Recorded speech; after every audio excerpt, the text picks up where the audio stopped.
Welcome back to my channel study with IAS. आज के video में हम लोग एक्सक्रीटरी सिस्टम या उत्सर्जन तंत्र के बारे में स्टडी करेंगे। तो सबसे पहले हम लोग एक्सक्रीटरी सिस्टम की डेफिनेशन देखते हैं। The human excretory system includes all the organs involve in the elimination of waste from the body. Excretory system के द्वारा हमारे बॉडी में जो भी वेस्ट मटेरियल्स होते हैं उनको एलिमिनेट किया जाता है, यानी हमारी बॉडी से बाहर निकाला जाता है। जैसे सॉल्ट है, कार्बन डाइऑक्साइड है, CO2 जिसको कहते हैं, and urea produced by the body during homeostasis, यानी हमारी बॉडी में बैलेंस बनाने के लिए जो भी वेस्ट मटेरियल है उनका एलिमिनेशन होता है, उसको हम किसी तंत्र के द्वारा होता है, उसको हम एक्सक्रीटरी सिस्टम कहते हैं। जैसे अपशिष्ट, खराब या बेकार पदार्थ को शरीर से बाहर निकालना उत्सर्जन कहलाता है। और जो अंग इनको बेकार मटेरियल को निकालते हैं उनको हम उत्सर्जी अंग कहते हैं, और जो पदार्थ बाहर निकाले जाते हैं उसको हम उत्सर्जी पदार्थ कहते हैं। ये जो है उत्सर्जी अंग जो है मुख्य रूप से 5 है हमारे बॉडी में। फर्स्ट है त्वचा, स्किन, फेफड़ा, यकृत, बड़ी आंत और वृक्क। तो त्वचा के द्वारा, स्किन के द्वारा कौन सा वेस्ट मटेरियल निकाला जाता है? पसीना, स्वीट, सीवम मतलब जो ऑयली होता है, जैसे हमारे नाक के पास या हमारे चिक पर जो है ऑयली सा कुछ हो जाता है, तैलीय सा, उसे हम सीवम कहते हैं। या नमक, सॉल्ट जो बाहर निकाला जाता है। फेफड़े के द्वारा, लंग के द्वारा कार्बन डाइऑक्साइड, वाष्प एंड वल्गम, जैसे स्नीजिंग या जुकाम के दौरान जो वल्गम हो जाता है वो भी वेस्ट मटेरियल होता है, तो वो फेफड़े के द्वारा निकाला जाता है, माउथ के थ्रू या नोज के थ्रू निकाला जाता है। यकृत, लीवर जो है अमोनिया को यूरिया में बदल देता है। जैसे अमोनिया जो है ये बहुत हार्मफुल कंपाउंड है, इसको जो है हमारा लीवर यूरिया में बदल देता है, और ये यूरिया जो है मतलब बहुत जल्दी फिर अमोनिया में बदल जाता है। तो अमोनिया में बदलने से पहले ही इसको यूरिया के रूप में बाहर निकाल दिया जाता है। जैसे कभी भी हम अगर टॉयलेट करें और तुरंत जो है फ्लश ना करें बाथरूम में, तो वो थोड़ी देर बाद जो है बहुत गंदी स्मेल आने लगती है। तो ये यूरिया जो है अमोनिया में कन्वर्ट हो जाता है, और अमोनिया की ही वो गंदी स्मेल जो है अमोनिया की रहती है। और फोर्थ है बड़ी आंत, लार्ज इंटेस्टाइन। ये जो है अनपचा भोजन, जिसको हम काइल कहते हैं, यानी अनपचा भोजन को बाहर निकालती है।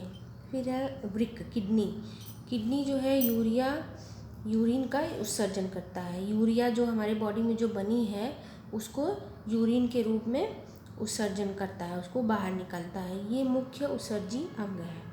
और किडनी जो है ये मेन जो है उत्सर्जी अंग है, ये उत्सर्जन का मेन कार्य करता है, यानी वेस्ट मटेरियल को निकालने का ये मुख्य अंग है किडनी।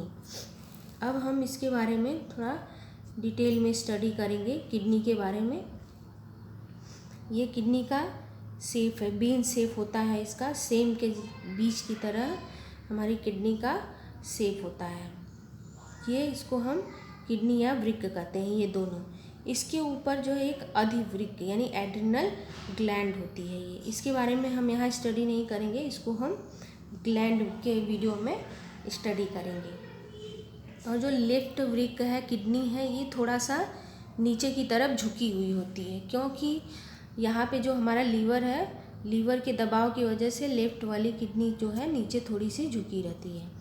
ये यूरेटर है, जिसके द्वारा जो है यूरिन नीचे आता है, किडनी से फिल्टर होकर यूरेटर के थ्रू यानी मूत्रवाहिनी के थ्रू जो है ब्लैडर में कलेक्ट होता है, मूत्राशय में कलेक्ट किया जाता है, और यूरेथ्रा मूत्र मार्ग के द्वारा फिर बाहर निकाल दिया जाता है।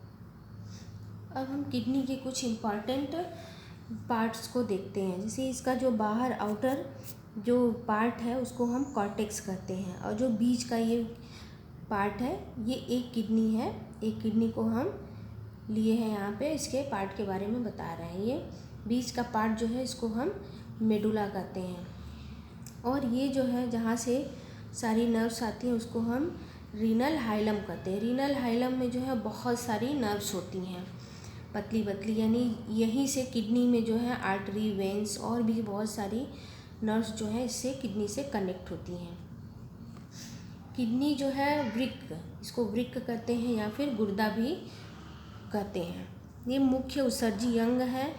ये रक्त को छानता है, यानी रक्त का फिल्ट्रेशन करता है, लेकिन इसको जो है प्यूरिफाई नहीं करता है। यह प्यूरिफाई ब्लड को कौन करता है? ये हार्ट के वीडियो में हम लोग पढ़ चुके हैं कि हार्ट का प्यूरिफाई का मतलब होता है कि ऑक्सीजन मिक्स ब्लड, यानी ऑक्सीजनेटेड ब्लड। तो लंग जो है ब्लड में ऑक्सीजन मिक्स करता है, तो ऑक्सीजनेटेड ब्लड होता है, उसी को हम प्योर ब्लड कहते हैं। तो ब्लड का प्यूरिफिकेशन जो है लंग करता है, लेकिन ब्लड को छानता कौन है, फिल्ट्रेट कौन करता है? किडनी करती है। ये यूरिन का निर्माण करता है, यूरिन का निर्माण करता है और एसिड एंड बेस पीएच को नियंत्रित करता है, यानी जो भी पीएच है हमारी बॉडी में एसिड और बेस को नियंत्रित करता है। जहर को निष्क्रिय करता है। जैसे कोई भी अगर कोई भी पॉइजन ले लिया है तो ये किडनी जो है उसको निष्क्रिय कर देती है, लेकिन किडनी के निष्क्रिय करने से पहले ही वो पॉइजन जो है लीवर पर असर डाल चुका रहता है। तो सबसे पहले हमारा लीवर जो है वो ब्रस्ट करता है। किडनी की संख्या 2 होती है, जैसा कि हम देखें उधर ये 2 किडनी होती है। इसका वेट जो है 140 ग्राम्स होता है, 140 ग्राम। इसके आउटर मेम्ब्रेन को हम पेरिटोनियम कहते हैं। ये अक्सर पूछा जाता है क्वेश्चन कि किडनी के आउटर मेम्ब्रेन को क्या कहते हैं? पेरिटोनियम कहते हैं। जैसे हार्ट के आउटर मेम्ब्रेन को कार्डियो मेम्ब्रेन कहते हैं और लंग्स के आउटर मेम्ब्रेन को प्लूरा मेम्ब्रेन कहते हैं। तो इसको हम पेरिटोनियम मेम्ब्रेन कहते हैं, किडनी के आउटर मेम्ब्रेन को। बाहरी भाग को कॉर्टेक्स कहते हैं।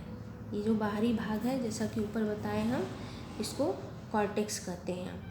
और बीच के भाग को मेडुला कहते हैं। और जो प्रवेश द्वार है, यानी जो प्रवेश द्वार है, उसको हम रीनल हाइलम कहते हैं। यहीं पे जो है अमोनिया की अत्यधिक मात्रा होती है।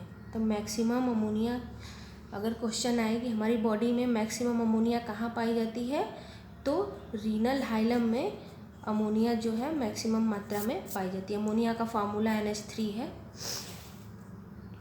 और इकाई क्या है? इकाई जो है ये नेफ्रॉन है। किडनी की इकाई जो है नेफ्रॉन है। ये संख्या में कम से कम 8 लाख की संख्या में नेफ्रॉन्स जो है हमारी किडनी में पाए जाते हैं। जैसे हमारी बॉडी का जो यूनिट है वो क्या है, इकाई क्या है? सेल है। और नर्वस सिस्टम का इकाई क्या है? न्यूरॉन्स है। वैसे ही किडनी की इकाई जो है नेफ्रॉन्स है। ये चूँकि नेफ्रॉन्स इतना इम्पॉर्टेंट है, इसको हम डिटेल में पढ़ेंगे। तो ये नेफ्रॉन का स्ट्रक्चर है, नेफ्रॉन का स्ट्रक्चर है। यहाँ पे ये कप जैसा होता है, ये कप जैसा होता है, उसको हम बोमेन कैप्सूल या संपुट कहते हैं। और इसमें जो है ये जालीनुमा शेप बना होता है, इसको हम ग्लोमेरुलस कहते हैं। तो ग्लोमेरुलस का जो मेन वर्क है कि ये जो है अल्ट्रा फिल्ट्रेशन करता है, ब्लड का जो है अल्ट्रा फिल्ट्रेशन या निस्यंदन करता है, फिर रक्त के कणों को छानता है, शुद्ध रक्त को वापस भेज देता है। लेकिन इसमें एक कमी है कि ये रक्त का फिल्ट्रेशन तो करता है, लेकिन उसमें से जो रक्त में न्यूट्रिएंट्स मिले होते हैं हमारी बॉडी डाइजेशन के थ्रू, वो उसको भी फिल्ट्रेट कर देता है। तो वो जो है फिर यूरिन और न्यूट्रिएंट्स जो है बोमेन कैप्सूल में जाते हैं। यहाँ पे रीअब्जॉर्प्शन होता है न्यूट्रिएंट्स का, यानी पोषक तत्वों को एब्जॉर्ब करता है बोमेन कैप्सूल, आवश्यक पदार्थों का पुनः अवशोषण करता है और यूरिया को अलग कर देता है। अलग करके फिर यूरिनरी ब्लैडर में भेज देता है। और यहीं पे जो है जिसकी किडनी खराब होती है, डायलिसिस आप सुने होंगे कि डायलिसिस होती है, किडनी खराब हो गई, तो यहीं ये बोमेन में ही ये प्रोसेस किडनी आर्टिफिशियल डायलिसिस यहीं पे बोमेन में की जाती है। इसको हम अपोहन कहते हैं। और नेफ्रॉन जो है ये यूरिन का निर्माण करता है, यानी नेफ्रॉन से होते हुए यूरिन जो है यूरिनरी ब्लैडर में आ जाती है। Components and nature of urine. Urine में जो है जल जो है 95% पाया जाता है, यूरिया 2% पाई जाती है, पीएच इसका 4.8 होता है, यानी इसका नेचर जो है एसिडिक होता है। पीएच आप जानते हैं कि 1 से लेके 14 तक होता है, 7 जो है वो न्यूट्रल होता है। इसके नीचे जो है सब एसिडिक होते हैं, इसके ऊपर जो है वो बेसिक होते हैं। तो ये 7 से कम है, 4.8 है, तो ये एसिडिक इन नेचर होगा। इसका कलर जो है, यूरिन का कलर जो है येलो होता है, क्योंकि इसमें यूरोक्रोम नामक पिगमेंट पाया जाता है। और इसकी स्मेल जो है अमोनिया जैसी होती है, क्योंकि जैसे ही यूरिया बाहर आती है फिर वो रिएक्शन करके अमोनिया में कन्वर्ट हो जाती है। Diseases of kidney. किडनी में कौन कौन सी डिजीजेज होती हैं? जैसे स्टोन होता है, किडनी का स्टोन अक्सर सब में पाया जाता है, अक्सर ये बीमारी होती है। तो ये कैल्शियम ऑक्जेलेट के द्वारा होता है, यानी कहीं भी बॉडी में कहीं भी स्टोन पाया जाता है तो वो कैल्शियम के द्वारा ही होता है। लेकिन स्टोन किडनी में स्टोन जो है कैल्शियम ऑक्जेलेट के थ्रू होता है। एंड यूरेनिया, अमोनिया इंक्रीज हो जाती है। यूरेनिया नामक बीमारी जो है, इसमें अमोनिया की मात्रा जो है बहुत ज़्यादा बढ़ जाती है हमारी बॉडी में या यूरिन में। गठिया जो है, इसमें यूरिक एसिड, जैसे साइनोवियल लिक्विड होता है जो हमारी दो बोन्स के बीच में, ये 2 बोन्स हैं तो इनके बीच में जो है साइनोवियल लिक्विड पाया जाता है। ये हमारी हड्डियों का ग्रीस होता है, जिससे फिसल कर हड्डियाँ जो हैं आगे पीछे मूव करती हैं। तो यही जो है साइनोवियल लिक्विड ख़त्म हो जाता है और यहीं पे यूरिक एसिड भर जाता है, तो उसको हम लोग गठिया करोगे अर्थराइटिस कहते हैं। किडनी खराब हो जाना, यानी किडनी अक्सर जो है सुने हैं हम कि फेल हो जाती है सबकी, तो ये किडनी जो है 48 आवर्स में ट्रांसप्लांट की जा सकती है, यानी 48 आवर के अंदर किसी को भी हम किडनी ट्रांसप्लांट कर सकते हैं।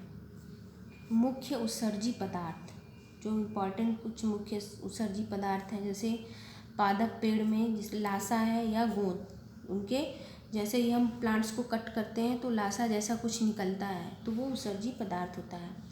यूरियोटेलिक, यूरिया उत्सर्जन, यानी यूरिया कौन कौन उत्सर्जित करते हैं? स्तनधारी, जितने भी स्तनधारी हैं, चाहे मानव हो चाहे पशु हो, सब यूरियोटेलिक होते हैं, यूरिया बाहर निकालते हैं।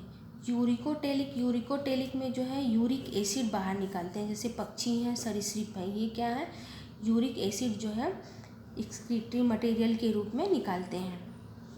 अमोनोटेलिक में अमोनिया का उत्सर्जन होता है, जैसे मछली हैं और कीट पतंगे हैं, ये सब अमोनोटेलिक होते हैं, अमोनिया का उत्सर्जन करते हैं। और मकड़ी जो है ये ग्वानिन टेलिक होती है। ग्वानिन टेलिक का यानी ग्वानिन उत्सर्जन करती है, जो कि एक वो डीएनए का कंपोनेंट होता है ग्वानिन। ये काफ़ी वो कॉन्सनट्रेट होता है, यानी इसको रिलीज़ करने में बहुत ज़्यादा वाटर की मात्रा चाहिए होती है। तो मकड़ी जो है ग्वानिन टेलिक होती है, यानी ग्वानिन का उत्सर्जन करती है। ये भी इम्पॉर्टेंट है, अक्सर ये क्वेश्चन पूछा जाता है एग्ज़ाम में।